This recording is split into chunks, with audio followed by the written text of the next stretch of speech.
Welcome to the Journey 2020. I'm Charles Morris, happy to be with you. We actually been on hiatus for quite a few weeks because Dr. Robinson had hip replacement surgery, and he's actually going to be calling in, and so we're going to be talking to him. But I also invited a very close friend that you will know, most of you will know who watch the show, is Vince Carter. As you know, in the news for the past, Vince, for the past month or so, a few weeks, the NFL has been topping the news with Ray Rice and Peterson, Adrian Peterson has been in the news. And also the commissioner came on and did a 40-minute press conference today. I don't know if you had a chance to. Did not have a chance to see that. Right. He basically just said, hey, you know what? I got it wrong. That was one of the things that he said. But I kind of briefly talked with you about this subject. Oh, by the way, again, Charles Morrison. Let me actually show you that Vince Carter is here. So you can say hi, Vince. Good evening to everyone. Happy to be back. And speaking of Dr. Robinson, he's calling in. Hello, Dr. Robinson. Yeah, hey Charles, hey family, how are you all doing tonight? Yeah, I was just telling them that you've been out for a while and that you're feeling better. Won't you just briefly tell us how you're doing? Yeah, well, I may not have mentioned to listeners that I had to have hip replacement surgery, and of course my first reaction was, I'm too young to be having hip replacement surgery. But after I looked at the x-rays, and the doctor basically told me, he said, well, listen, you got two choices. Either you can do the surgery now, and get it over with and, get back to walking without pain, or you can stay in pain, and then you see me sometime later for the surgery. Okay. He said that your choices, and Charles, you know me, I researched it like it was going out of style. Right. And it came down to either the surgery or stay in pain. Okay. And, I'm somebody that does not like pain, so I did the surgery. One of the things I wanted to share is that, firstly, I want to give, all the thanks and praise, firstly, to God that led me through this challenge and has me here still able to talk about it. Right. And that, secondly, I want to thank the medical team that worked with me, and I'll tell you a little bit of story about that a little bit later on. Okay. But I got some of the best care that I could think of. Just to let you know, I was scheduled and went in for surgery at 10 minutes to 9 on Wednesday. I believe that was the 30th of July. Okay. Well, by 5 o'clock that afternoon, they were very kind. They let me sleep until 3. And by 5 o'clock, the nurse and the physical therapist were at my bedside saying, okay, now it's time to get up. Wow. Okay, and I said, oh yeah, sure, no problem. And I thought they meant get up as, wake up. Myself up. Right. Sit up Yeah, right. bed. Wake up. Wake up. Wake up, sit up in the bed. And they said, well, okay, put your feet down. And I said, okay, that's fine. And they said, okay, now stand up. And I said, well, hold on. I said, do you all realize I just had surgery this morning? They said, we know. And so I looked at them like they were crazy, but they weren't going away. And they just stood up. And I tell you, I was amazed that hours ago, I had this arthritic hip. And now I have a titanium prosthesis, a titanium hip joint inside me. Okay. You part of that $6 million man now? That's what you're going for? That's right, the bionic man. There you go. So I have to make sure when I go through the airport security now that I let them know before. Yeah. Yeah, So you they, setting off alarms. exactly, patting me down and all that good stuff. Yeah, yeah. So,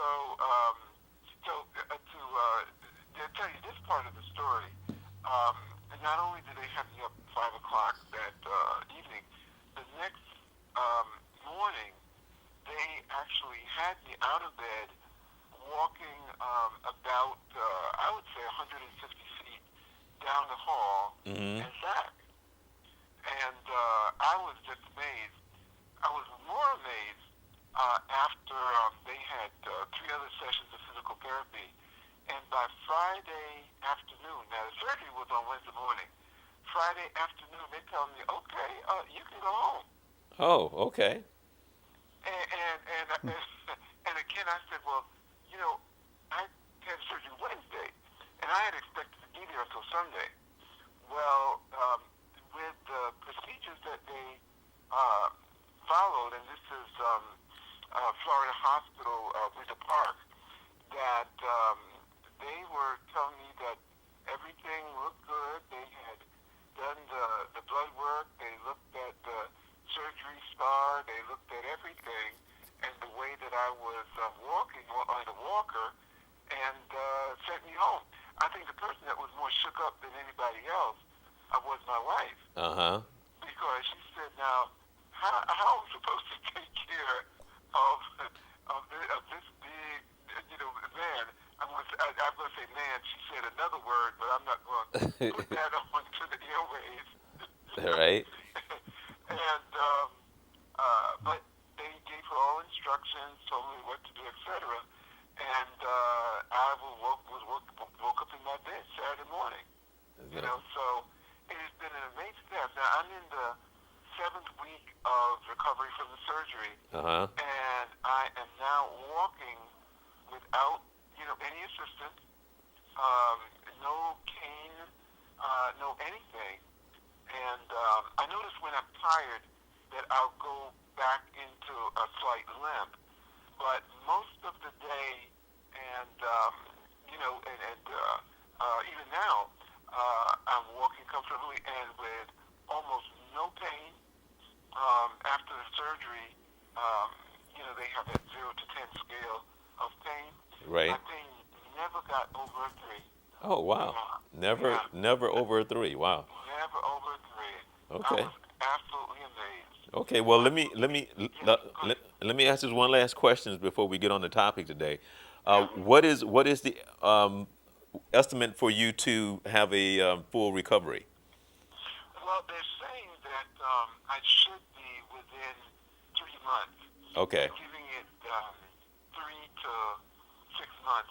And part of that is really rebuilding the strength in the leg, Okay. and allowing the muscles, etc., to get used to the motion, the whole deal. So I'll be going from where I am now at home, getting home physical therapy. It had been 4 days a week, and they switched it to 3 days a week and 2 days a week. So they're ready to release me from that, and then I go to what they call outpatient physical therapy. Okay. And that's at a local facility where they'll continue doing exercises to strengthen, my strengthen the leg and the coordination and all of that. Okay. So that's what it looks like. Okay. Well, as you say, God is good. God is All good. the time. All right, right. Now I was just talking with Vince, and we were talking about that Ray Rice, Adrian Peterson, has been in the headlines for the past few weeks. The commissioner had a news conference today, and I had spoken briefly with Vince, the same as I had spoken with you. Now, one of the things that I had said, and what I said with Dr. Robinson, the conversation that I had, it is so interesting how that situation is that I feel that we look at it in a very small hole, okay?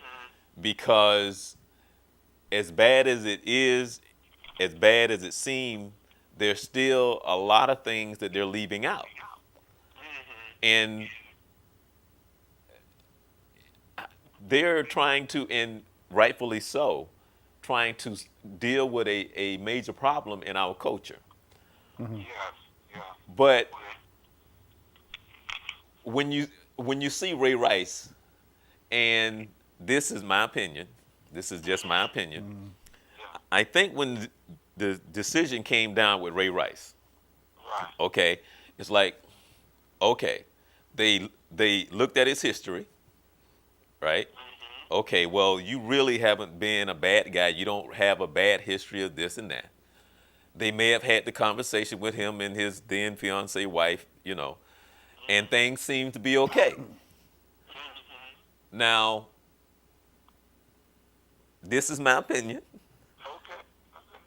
Sometimes those things happen, and they may only happen maybe once. Maybe that was the thought pattern. Okay, I don't know. But then again, you also know that those things happen over and over again because everyone knows that there are also a lot of cases in the NFL, NBA, Major League Baseball, hockey, has never been reported. Never been A reported. lot of them. Absolutely. Right. Okay, a lot of them. Okay, and when you look at Ray Rice, he seemed like the clean cut guy. And I don't think they wanted to look beyond other than the conversation, the feedback, and okay, go about your business. Right, It was, right. now, wait, no. Now, Vince has a funny look on his face, so I'm going to let Vince respond, and hopefully you can hear what Vince says. Yeah, Hi, Vince. How you doing today? I believe that what we're faced with is a situation where the final outcome of this thing has what they were trying to protect. The image in the community, those sponsorship dollars, and the culture itself in this particular profession. It is also my opinion, and just my opinion alone, given some of the information that we've seen, I think the conversation was had and the thought being, how bad was this? Right. Well, we've heard of people being, we've heard of domestic violence before. There was no serious damage done, so we'll let it go. I also believe, and just my opinion, that in speaking with his then fiance, her response led them to think, well, we'll just let this go. But once you saw the video, it set off a whole different set of behaviors of people who saw this and thought, how could you just let that go? To me, that was a vicious thing that he did. Right. And the way it was done, his reactions to that just could not be swept under the rug. And I appreciate the fact that they would come back, and I know why they said they got it wrong. Because just like the Vikings organization came back and said they made a mistake because their sponsors started pulling out. Right. This thing became a situation where you affected society. The people who feed them had an objection. Now, I want to believe, I really would like to believe that some of this came from them. But I being in business, they're responding to their business community. So their morals are based on a financial situation. While I do believe there's some integrity, we don't want this. I mean, because that's a very volatile thing in society. As you indicated, it happens a lot. It's just not being reported. But if you also look after that, all of a sudden there's been 3 or 4 other guys that are now coming under scrutiny Right. and subject punishment. Because this is one of those things that as long as nobody says anything, in my opinion, then we don't have to worry about it. We can take care of it in-house. No longer the case. Right. Now, this, I come down in a similar direction as you do, and that is that the one thing that we have to remember is that the NFL, professional football, is a business. It's a huge corporation, and corporations don't like their profits to be compromised, and they don't like their brand to be smirched or sullied. Well, they continue to talk about protecting the shield. Right. The shield. This year. Yep. Yeah. Okay. So, no, go ahead. And so part of the thing is that I think they acted very much like other corporations. Because, for example, take General Motors. Okay, General Motors, through its product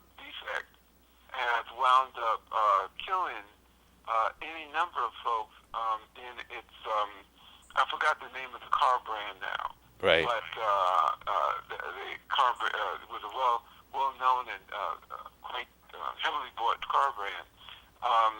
And the executives knew that there was something wrong. So I do believe, and I may be cynical, that the NFL has known about the level of domestic violence among not just Ray Rice, but among any number of his players. And I believe that their stance was, well, as long as it does not compromise our corporate profits, then we're going to do what we can to dust off the brand, spank the offender, who has dared to compromise the corporate name, and let's go on with the game as it's football, or with GE. Let's go on with making the cars that make us money. Now, the thing that is curious to me is that all of the folks that they have identified so far, and if y'all know somebody different, I want to know how come all of them are black. Wow. Right? Right. Is it that it's just the black ball players that are domestic abusers? See, that's a very good question. But also, I was Vince got another funny look on his face. But this is one of the things that bothers me. When you hear all of the sports announcers on the talk shows, it just drives me crazy when they talk about, well, he's a football player and he outweighs her. He can bench press 400 pounds and he's this and he's a man and he's. What does that have to do with not hitting a woman? Please explain to me, what does that have to do with it? As a matter of fact, to me, it probably says I'm macho. I'm the guy. You need to sit down. To me, it would be more so. In the sense of the ego, you need to be quiet. I bring in the money. You need to shut. That whole thing of, where is it just because you was taught, because you see it that way? What does that have to do with this guy? And I don't mean anything about right and wrong, but I'm talking about the psyche of a person because he's a football player. Well, I think what you have is a Hold on. Into play. Is this just endemic to football? I don't think so. Right. Is it endemic to just black ball players? I don't think so. Yeah, but what I'm trying to say, and I'm gonna let you speak, Vince. But what does the fact that he's a football player has to do with not saying that I'm not gonna hit a woman? domestic violence is domestic Right. violence. So what does that have to do with it? Whether it's in the political realm or whether it's in wherever. Going back to one of the statements that Dr. Robinson made, that I think this is a part of collateral damage. The early understanding of what was going on was not hurting us, so we can you take care of it in-house and we won't have to bother with it. And now that it's become larger than that, is now why you see this great concern, and rightfully so. I also agree with Dr. Robinson. It is very interesting, and that I don't believe, and I think he was being facetious when he said only black ball players. Obviously not. But where's the greatest impact? Where are the largest numbers? The NFL is made up of African Americans. And so when you want to have your largest impact, Who is making them the most money? I'm sorry. He's asking who is making the most money. Who is making them the most money? Oh, absolutely. I mean, you can go back to the Donald Sterling situation. He clearly indicated that these are the guys that make me money. So, but here's the situation: is that you're looking at a situation where people are saying, "Hey, these are the most readily cases that we can find in our hands." There are much of this is not only in football and the NFL; it's in the political realm, it's in the scientific community. It's just that no one is making it aware. No one's coming forward to do so, and this has been exposed. Second thing is the NFL got caught off guard. They were not prepared to deal with this while they would like to. They would like to see the community, from a community standpoint, I care, but they don't have any policies in place. They're run just like on their drug issues. They're running, it's on the job training is what they're doing. And this thing is bigger than them. And they don't know how to deal with it.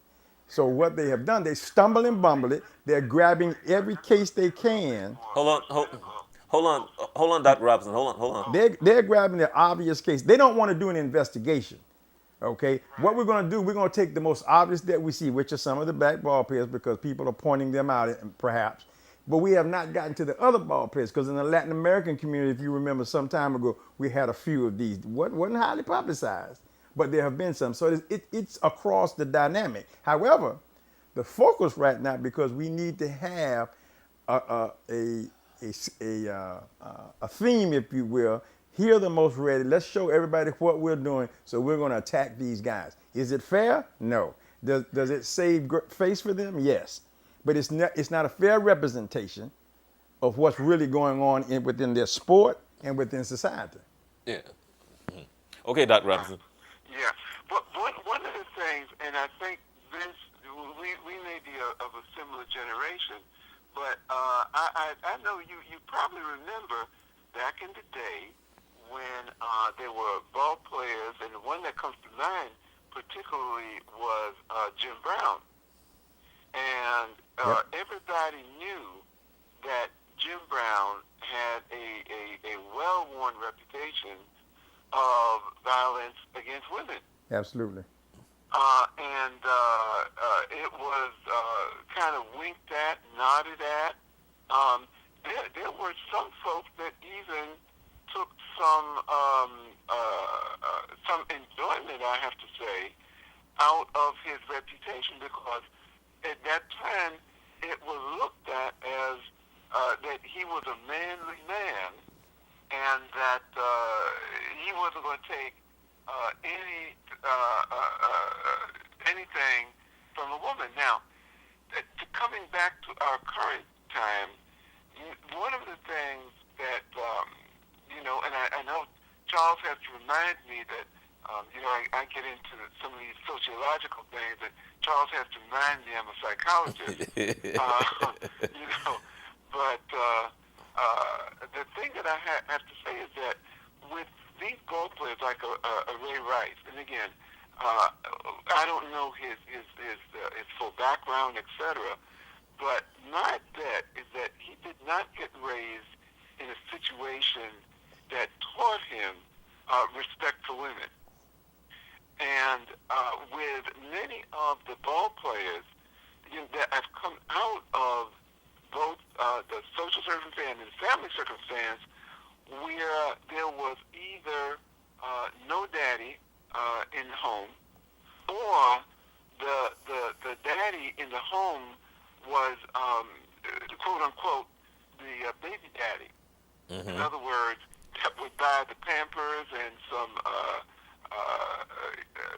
formula, etc., but not really taught those values. Now, I know that in contrast to Ray Rice, there are many athletes that have come from instances where they have been taught some how to relate to not only women, but how to relate in a balanced way to other people. And so part of the thing, and again, the person that comes to mind is someone, like the basketball player, my goodness, I'm forgetting his first name, Grant, that used to play for the Magic. And when you took a look at what he was doing with his life, now people might have criticize his ball play on the court, etc. But you didn't hear a lot of the nonsense about his hanging out in clubs or beating up his wife, and his beautiful, talented wife, etc. And or not buying 15 different cars, for that he could switch every day of the week, 2 times, Right. plus one on the side. Right. So I'm saying that I don't think that for me the issue is so much that Ray Rice is an athlete and therefore should be pointed out that that somehow as an athlete he is so different. But this is one of the things that I was talking about with you, Dr. Robinson, is that, and what I meant by Ray Rice is that they look at it through a very small hole. Yeah. And what I mean by that also is the fact that there are a lot of relationships that's been going on for years, and they actually work like that. Not saying right or wrong, but there's also relationships where, let's just say there are 10 fights, 10 arguments, and out of that argument, sometimes the woman wins, and sometimes the guy wins. Sometimes the guy's getting up off the floor. And, and there are some women that abuse the men. And then, and then this is what they consider a normal relationship. There's also times when we was talking about this on the radio at one point in time, and then you had a couple of women called in and said, well, it's okay because I get my licks in too. So, so what I'm saying is, they're looking at it through a real small hole, because there's been for some people it's kind of like a normal thing to go back and forth with punches and throw plates and how they argue and fight back and forth, and then also there's also some women who if you don't be abusive with them, they don't think you love them. Right. Well, Well, I meant in the way that you handle them. If you don't Yeah. have that authority, like and so it's just like they're looking at it, and it's not. I'm talking about what's right or wrong, but I'm just saying there's just so much to this. But this also goes to Hold on, Dr. Robinson. Hold on. now this goes to what you're talking about, goes to the psychology that Dr. Robinson in his world, the dynamics that make that up. And obviously that the large percentage of people, and the statistics will bear this out, that perhaps that's not the normal household. There has been an increase in females being the violent partner and delivering some very serious injuries to males. Right. Now, in my mind, I don't understand that, but that doesn't make it right or wrong. And so what we're talking about, certainly from the psychological standpoint, the values that we have. So given the family dynamics that we see today, it is highly possible, and I agree with both of you, that this is what they have been exposed to. So until corrected, and I function that way. What the NFL and all professional sports have tried to do is mirror society. So what you're telling these kids as they come in, these young men, you're in a fishbowl. Everybody is looking at you and what you're doing.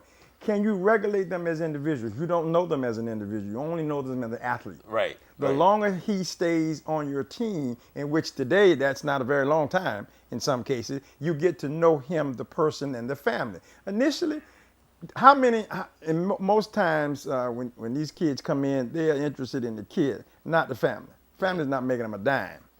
The family dynamic plays a big part on his performance, but we don't really know that.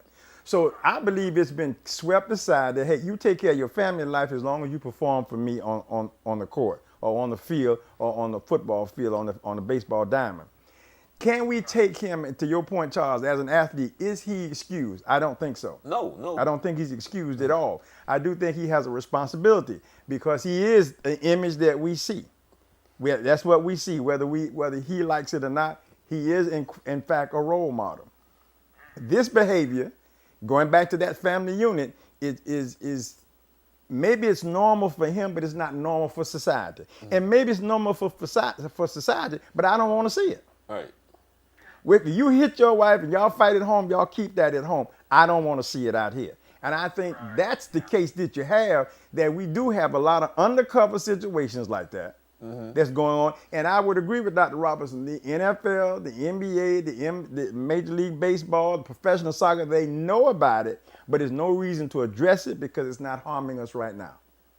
Now that to me, it's hard for me to accept that from them, because if you're going to be about society, you have to be about society. But here's the other side of the question. Is that their responsibility? Well, only because it's costing them money. That's not because of their responsibility. Up until that time, they don't care. Only. They don't care. That's the way that it is going to create the most change, is that as it costs them those dollars, you're going to see some enlightened policy that comes about. It was like, I thought it was the most kind of blatant move by the NFL that all of a sudden now, through Roger Goodell, they have appointed 3 women to be oversee their I forgot what they call it, their Probably domestic policy. community awareness or something like that. Right. And then it's kind of like what Vince said earlier, is that this is a new territory. They really don't know what they're doing. They don't know what they're doing. You know, they really don't know what they're doing. They're trying to throw something out there to put out the fire. And let's be honest. Right. Exactly. Let's be honest. If the revenue was unaffected, they would not bother this. The fact that the revenue is being affected, the exposure is being drawn out, that nobody wants to be the face of this. They have to act. They don't know how to handle it, and that's the problem. I mean, I think they're doing a decent job by at least acknowledging it, but they're caught off guard. And let's be honest too, as you indicated, Dr. Robinson, a corporation, if it's not bothering me, I'm not gonna bother it. So, okay, but now the situation is, I don't want to put millions of dollars toward, like the Vikings lost a lot of money over Peterson. Right. Okay, because people are saying, well, I don't want to be associated with that. Right. I don't know whether it's because it's right or wrong, or because of the image that it gives me in the community in which I'm serving. Right. And that's what I was going to say next, because now Adrian Peterson is like the guy, the top guy in the NFL. He's the poster child. Right. He's the poster, and plus he's not a bad guy. Right? Michael Vick, right? Poster child for dog fighting. Is it fair?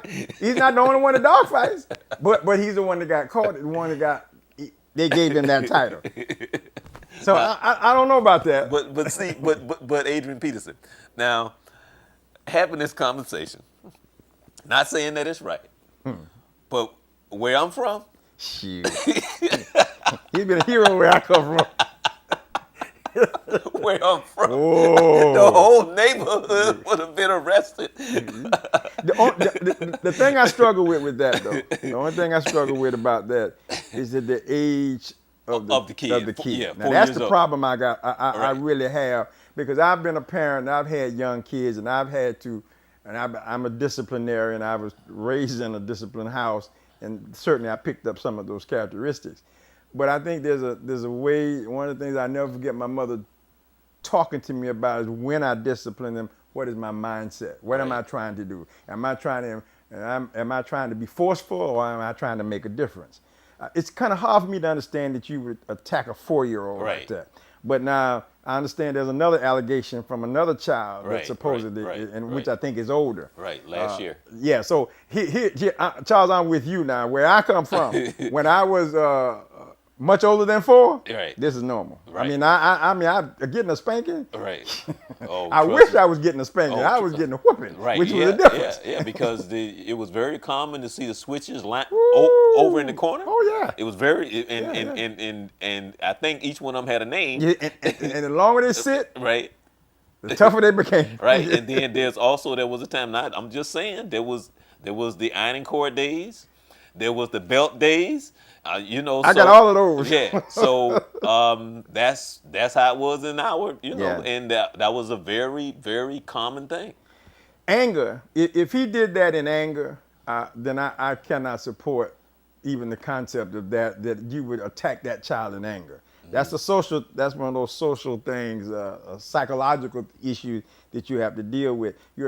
He's taking out his frustration on a 4-year-old child. Right. Yeah, we need to have a session with him. Right. But from disciplining children, and yes, be honest, the physical side of disciplining children, it has to be tempered. It has to be done with a certain amount of respect for the child. But listen, again, I can only go back to where I grew up. That was normal. Because if Dr. Robinson, you may remember in school, we had corporal punishment in school. Right. Where the teacher was allowed to paddle you, and I've gotten a few of those. So now some statistically say that we have those kids who came through that area of discipline have turned out to be much more responsible in society than those kids who didn't. I don't know if there's any numbers to support that or not, but looking at my limited sample of that, it kind of bears itself out. Now, no kid, doesn't mean that this kid won't do something, grow up to be a knucklehead or whatever else, but there's a certain amount of discipline that makes him or her cautious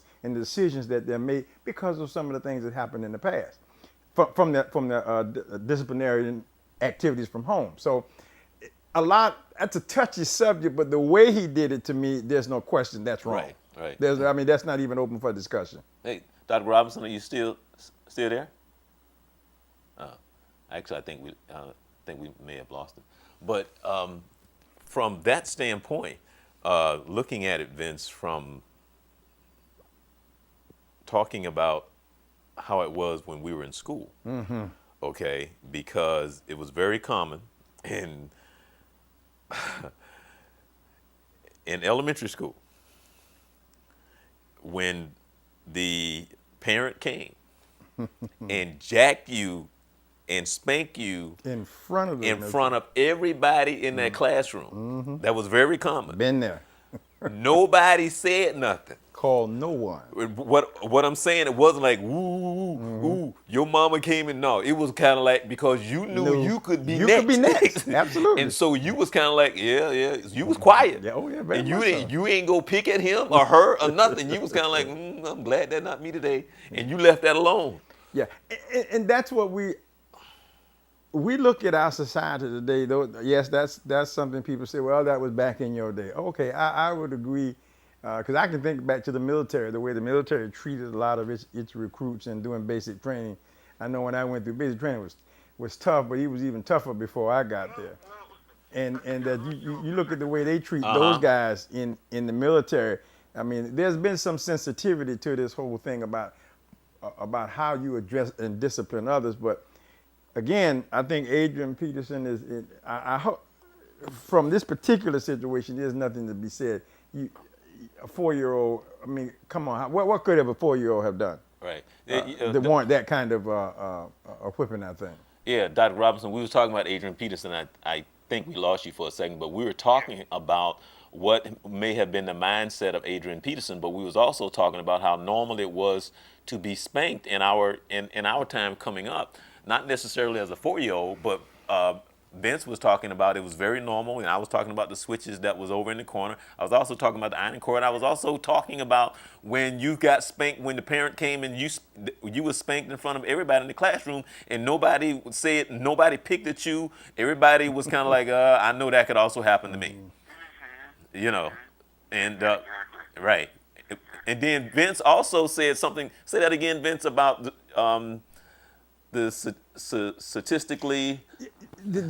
Whether or not there's supporting data to say that those kids who were raised in a more disciplined household where they were spanked and or punished and or challenged for their decisions have grown up to be more responsible in society. Now, a full study, I don't know. But looking at my limited study of that, and it did not guarantee that he or she would be that perfect individual, but they seem to conduct themselves differently. They seem to make better decisions. They seem to think things out. Now, I'm not saying they don't go ahead and do it, but they do think it out a bit and say, well, you know what, this, I'm gonna risk it or what have you, as opposed to those kids and persons who grew up in a more relaxed environment who don't fear punishment. Well, Right. What you gonna do to me? Well, I mean, I tell the story all the time because I certainly feared my parents. I feared my mother. Amen. I feared her. But I always tell this story to the kids, and I'll shorten it for you. But I was in junior high school. Mike Cook, I always remember Mike's name. Mike Cook was a little blonde-headed white kid. We got into this little thing, and Mike and I got into this thing, and I kicked him. Okay, and he kicked me back twice as hard as I kicked him on my shin. Okay, on my shin, and it hurt. And I was getting ready. I processed that whole thing. I processed the whole thing, getting into a fight with Mike, going down to the Dean of Boys' office, getting suspended. Now I got to go home and explain to my mother why I got suspended. I processed the whole thing in a matter of a millisecond. Right there. Now, to this very day, if you walk up to Mike think that I was afraid of him. Right. I wouldn't even think about Mike. No, it wasn't Mike. I walked away from Mike. Right, yeah. Mike was not my concern. I didn't want to deal. I didn't care about Mike. I didn't want to deal with my mother. Right. I walked away from it. See, and that also talks about the family dynamics today, which I think is something that sometimes we overlook. The respect for family, the respect for the parent at home. How many are the parents demanding respect from their child by the way in which they carry themselves? In some households, parents and kids are doing the same thing. So the kid has no reason to respect the parent. Right. You know, why would I respect you and you're doing the exact same thing that I'm doing? Right. You don't demand any more out of them. And I think one of the things that you talked about this was true with Mike. I fear my mother without a shadow of a doubt. I was bigger than my mother, and I still fear my mom. My mama has gone on to heaven, and I still fear her to this day. But one of the things, the other part of that, which you sometimes we don't, within that dynamic, is the respect you had for her and the disappointment that you would give. Oh yeah, definitely. Yeah. Fear was first. Right. You feared to the death. But the disappointment that she would have knowing that I had done something to in some case insult her or make her look bad was one of the driving forces behind that. I'm like you. I've had situations where I walked away and people say, "Oh man, you soft." It wasn't. I'm like you. It wasn't. I wasn't thinking. I'm thinking about what would my mama think. Right. You know, and now I got to go home and explain to her what I just did, and that's the exact same thing she didn't want me to do. Right. You know, so those dynamics. But today, you don't feel that. Now, I think that's one of those psychological things where the family unit is, without a shadow of a doubt, in trouble because a lot of the parents are emulating the kids, and the kids are emulating the parents. There's no respect. There's no boundary lines. You know, so we get that. How many kids I've seen in discipline situations that don't fear the discipline? Right. They don't care. Right. So what you gonna do? Right. You And know, so Dr. Robinson, the part that you missed was that I was just talking about when I was a kid in junior high school, where I had an encounter with a young kid by the name of Mike Cook, this little blonde-headed kid that I don't forgot what we was arguing over, and I kicked him, and he kicked me back twice as hard on my shin. And I processed what it would take if I got into a fight with him and getting suspended, and I just walked away from him because the only thing I could think about was what my mother would have said, because there was nothing that could have come out of my mouth that could have explained why I got suspended from school. So I just walked away from him, you know, and he thinks probably to this day that I was afraid of him, and he was the last thing on my mind. I hear you. Well, you know, I was raised up in a very similar fashion. Yeah, I remember one incident. I don't know what I did, you know, but I got in trouble in of all places, the school library, and the librarian, who was this very sweet woman, took me down to the principal's office and told the principal, said, "Listen,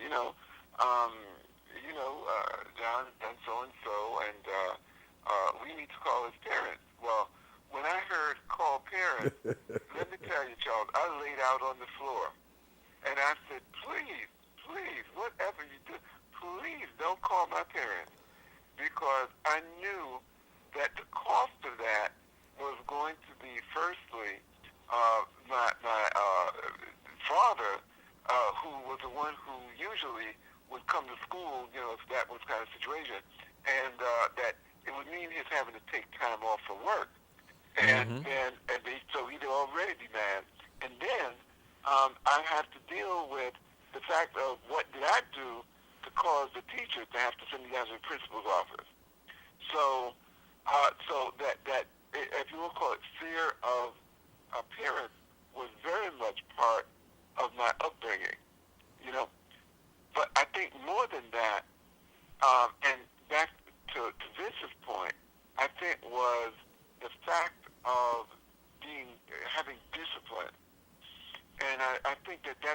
critical thing that we're not dealing with today, that these kids do not get the kind of disciplinary guidance that they need. Right. You know? And you see, the thing with, coming back to Adrian Peterson, now, at first my reaction was, well, listen, that's, as you said, now I didn't get beat with twitches because I was in the north. So there weren't no trees around for me to go find, twitch. With my folks, it was either the belt, and all I needed to have mentioned to me is my father said, okay, go get the belt. Right. Okay? And that would cure any rebelliousness, solve any of my attitude, whatever. Just the sentence, go get the belt. But with Adrian Peterson, coming back to this situation, the thing that caused me to re-examine the situation, after at first saying, well, yeah, he was banking his child, disciplining his child. But when some of the description came about to say that that the kid had welts, on his scrotum. Right. Yeah. Right. And, Right. That was one of the things that Vince was talking about, especially being a 4-year-old child, and Yeah. it seemed to be very excessive. I mean, it just seemed to be over the top. Mm-hmm. Yeah, exactly. And see, I think for me, there's a clear difference between being brutalized and being disciplined. Right. Right. Okay? Yeah. And that was one of the things. I think. Well, I was disciplined by two women, and my great aunt and who actually raised my mother, who actually raised all of us as well. And I would say that she probably spanked me probably 10 times more than my mother.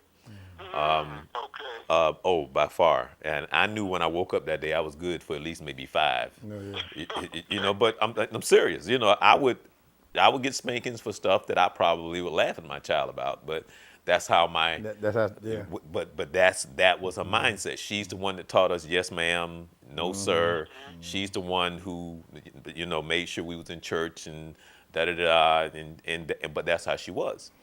Right. Now she, I would admit, I never felt that she was trying to abuse any of us because there were 7 of us in addition to my sister's kids. I mean my mother's sister, and she had 15. Okay. Wow. But when I think of some of the things that she did, and when it comes to my brother and some other things, it was way over the top. But we never felt that way. We never felt like it wasn't out of love. Right. Okay. And when we became older, my mother started apologizing to us. I was in my 40s. I mean, everybody was grown, and we were looking at her like, Mom, why are you apologizing? Because she had tears in her eyes. Yeah. So she was like, I'm sorry that, I allowed Aunt Lulu to do this, that blah, blah, blah. And we were kind of confused because we never looked at it that way. Right. Yeah. And then the funniest thing out of the whole thing was when she said, I'm so happy I didn't beat my kids. And then everybody turned around and looked at like, well, who was that unmasked woman? And then she really started crying because she was like, no, Mom, you didn't abuse us. You didn't abuse us, because she felt really bad. No. Right. But there was something that she knew that my aunt may have gone overboard, especially with my oldest brother, which she did, but we never felt as if though we was being abused. Yeah, the love factor was there, and you have to look at today. We just talked about a Ray Rice, and now you're talking about an Adrian Peterson, and then you talk about that child. That child one day could end up being a Ray Rice, Right. because of the abuse that he's receiving now. Whether he perceived it as abuse or whether someone told him it was abuse, if that doesn't get corrected, he assumes that to be an act of love. Right. He assumes that to be an act of normalcy. That's the way it's done. So what our responsibilities now is to make that correction. Uh, Brutalizing Adrian Peterson and taking him and doing all those things to him, okay, fine. But to me, the most important thing is what about the child Right. and the dynamic of what he's thinking about. But and then and I guess my question to both of you and I ask, I think that there are people who abuse other people because of whatever reason that is. And I also think that there's people who do it out of just being naive. Okay? Well, I think they've seen it somewhere, Right, and right, they right, think that's right. right. Yeah. And see, that's what I mean. I'm not talking about because there's that evil spirit. Right. Yeah, I'll choke you Right. and And they mean that. Right, right. Yeah. Versus like, well, this is what I know to do. And I was That's a thin line, too. Right. And I'll share this, and I probably shouldn't, but I think I talked with you about it, Doctor. Maybe Vince, maybe Vince. But I can remember a girlfriend, and I feel bad saying this, but I was in my 20s, and that sister slapped the crap out of me from out of nowhere, and I wasn't expecting it. So she slapped me, and my immediate response was to slap her back amen. because I didn't. I was like, "Where did that come from?" Yeah. And she hit me one of them good ones, pow! And I was like, "Whoa!" And I hit her back and like, "What? Why you hitting on me?" That's a normal reaction. Right. I'm like, what, you know? Now, when it was all over, I felt bad, but I ain't never had nobody slap me in the face. I was, and she totally, and it was uncharacteristic of her. And I didn't understand it. And my whole thing, too, was how we was raised. We was raised like, if you're bad enough to give a lick, Gotta be bad enough you to take bad it. enough to take one, and we used to play that game. So from a child's standpoint, that mindset was like, oh, if you hit me, you telling me you want to be hit back. Yeah, that's right. So that plays a psyche into you until you mature. But it blew it. I didn't know. It shocked me, and it did kind of hurt a little bit. But and I'm not making an excuse for it. But what I'm saying was I would handle it totally different now. But that was the first time a woman had ever hit me. From usually you can see it coming. Right. I was standing there making a salad in the kitchen, and that sister hit me one of them pow, and I like, girl, you crazy?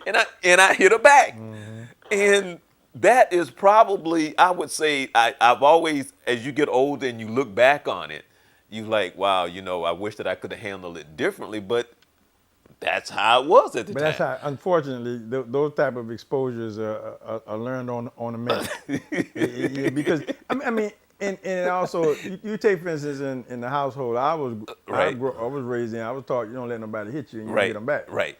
Same. Now, they didn't say male or female. Right. They said nobody hit you. Right. Now I was also taught to respect the female, but Right. to me, once you stepped across that line, Exactly, and that's what I'm talking and you about. caught me off guard, I'm going to react Right. as one aggressor to another. Right. Now I don't want to, but that's my reaction. And I don't make excuses for that either, but that's the case. But that's a dynamic I think we're dealing with, and when we start talking about these situations here, and if something's not done, I think the NFL, I think all the professional sports, I think all of society, we've got to put a halt to this. We've got to come to some way of teaching and understanding and trying to help. If not, we're going to have a dilemma on our hand that's going to be uncontrollable. Right. Yeah. Right. Yeah. And Dr. Robinson, I would like for you to address just the whole psyche from the mental standpoint on how you may deal with abuse like that. What is it that you would look for or say to like Adrian Peterson or Ray Rice if there was a session, if you were to sit down and talk to them to find out whether or not this is something that is that evil spirit, or this is just something that they don't know any better? Yeah. Well, one of the things that, of course, is to get a good history of not only what their patterns of relationships have been, because I believe as perhaps this man said earlier, that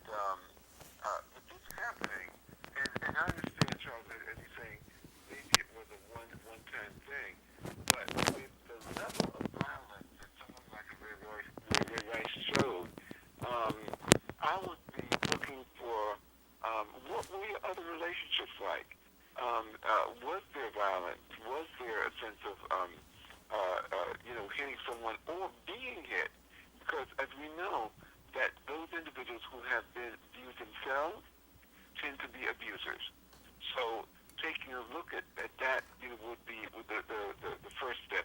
The other thing, that I would try to do is to have him, to place himself in the position of that person who was hit. Let's say with Ray Rice, in the if you want to call it the shoes of his wife, and not so much with a concern for the physical force of the blow, but what does that do to a person's self-esteem? Okay, what does it do to their sense of pride of themselves being a person? And I would work with that person to get them, well, first to some educational information in terms of how they can better deal with a situation like that. Now, it's interesting because, according to Ray Rice, they had both been drinking and that his wife was drunk. A lot of the times in these domestic situations, alcohol and or drugs tends to play a major role. So I would try to get them out of that situation where alcohol or drugs is where they connect in their relationship. And then the other thing is that there are a number of both anger management techniques, relationship techniques that could be utilized with these individuals. And the other thing I'd have to say is that I wouldn't just do a 30-day quick couple visit kind of a thing, but really over time work with that person to get to know them, and then to let them know that if they are able to relate to someone in a loving way, then they have to get that lovingness back. But if they're relating to someone in an antagonistic or violent way, then of course, unless the person is masochistic, in other words, is gains satisfaction by being beat up or punished, which is pathological, by the way, that I would want to know what this person has had in terms of a love relationship earlier on in their life. And I bet with a lot of these individuals that the relationships have not been healthy, or they may not have had a loving relationship ever, in their lives. So that's just some of the things that I would do. And then many other things that could be, but that would be a starting point. One of the things that I was asked to do is to do a part two to this as well, because Pastor Jenkins wanted to come on, and one of the things that I wanted to talk about too was I wanted to talk about Michael Sam's from this, and the reason why I want to talk about Michael Sam is because just wanted to know, was it important for him to announce that he was a gay football player? And we're going to talk about this next week, whether or not you think that has hurt him, because I think from a business standpoint, I think his timing was wrong. I think that from a business, when you look at it from a business standpoint, and I'm switching, but I'm talking about, I'm trying to set up next week's show. Right. No, I know where you're coming from. Right, Okay. and Pastor Jenkins because I definitely want to have this conversation with Vince. Remember the conversation I was talking about with sports and where we are with sports? I would love to hear Vince's. I want to talk about where we put sports in our lives and in our society, Sure. and I want to hear Pastor Jenkins, respond to that as well, because I think, anyway, I just want to hear what everyone has to say about that, and whether or not that was a good decision for Michael Sams, and to continue talking about what we're talking about today as well, because Pastor Jenkins said he wanted to address it as well. I'm looking forward to it. Okay. Okay, well, actually, it's been a whole hour, Dr. Robinson. So, you want to go ahead and give us a goodbye and Well, I'm going to say something a little different tonight. Actually, you know, we didn't talk about the recovery, but that's okay. The recovery walk and Right, run. right, right. Well, I'll do a quick commercial on that. Okay. September is National Alcohol and Drug Recovery Month, and tomorrow we are having the Orlando area our annual recovery run and walk. It's a 3K walk and a 5K run, and we have lovingly titled it "Step in the Name of Love." And we're going to be out there at Bonnet Park tomorrow morning. The runners start at 7:30. The walkers at 8. So if anybody listening wants to come out and join us, please feel free. Everything is free. We have a lot of fun. There's going to be some food, some giveaways, some medals for the walkers and the runners. And we just want to celebrate the recovery of individuals from alcohol and drugs, and have the families and the kids and everybody celebrate.